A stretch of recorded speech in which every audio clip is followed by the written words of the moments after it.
At first glance, humans seem like a mistake.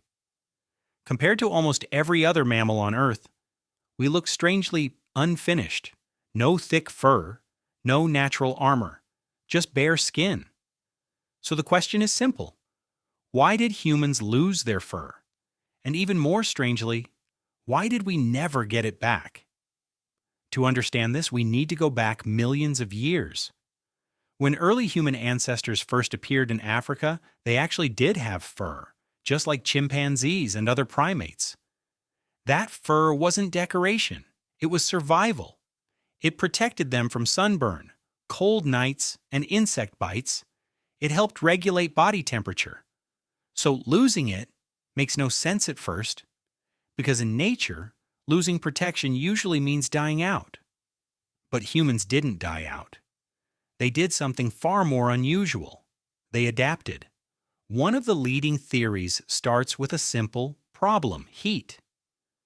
Early humans were not built for speed like cheetahs and not built for strength like gorillas. But they had something else: endurance. And endurance comes with a cost: overheating. Imagine running across the African savanna under the midday sun. Every second your body generates heat. Now add thick fur on top of that. You would overheat extremely fast. So scientists believe something strange started to happen. The humans who had less body hair could cool down more efficiently. And that gave them an advantage, not in fighting, not in strength, but in survival over long distances. But there is a theory called the endurance running hypothesis. It suggests early humans became long-distance hunters. Instead of chasing prey in short bursts, they would slowly exhaust animals over time. But this only works if your body can cool itself efficiently, and fur traps heat. So over thousands of generations, something subtle happened. Humans with slightly less body hair survived better in the heat, and those small differences stacked up, generation after generation, until eventually we became nearly hairless.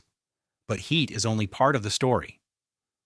There is another factor, and it is far more disturbing: parasites.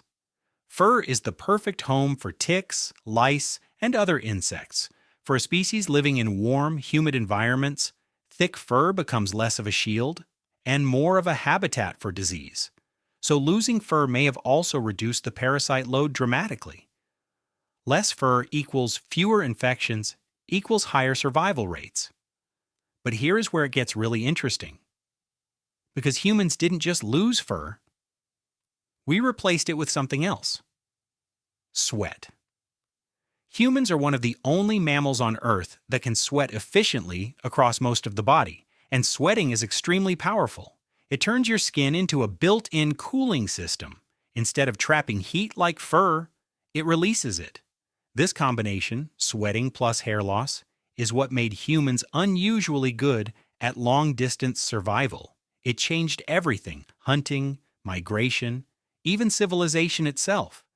But evolution is never simple. There is a trade-off. Because while losing fur helped us survive heat, it made us vulnerable in other ways. Cold environments became dangerous. Nighttime became risky. Protection had to come from somewhere else. So humans invented something no other animal needed: clothing, fire, shelter. In a strange way, losing fur may have forced humans to become technological. We stopped evolving biological protection and started building it. And this leads to a surprising conclusion. Humans didn't just lose fur. We outsourced survival. We replaced biology with behavior, instinct with invention. So the next time you look at your own skin and think it feels normal, remember this: you are looking at the result of one of the most unusual evolutionary trade-offs in nature. A species that gave up its natural armor to become something entirely different. A species that didn't adapt to the environment, but changed the environment instead.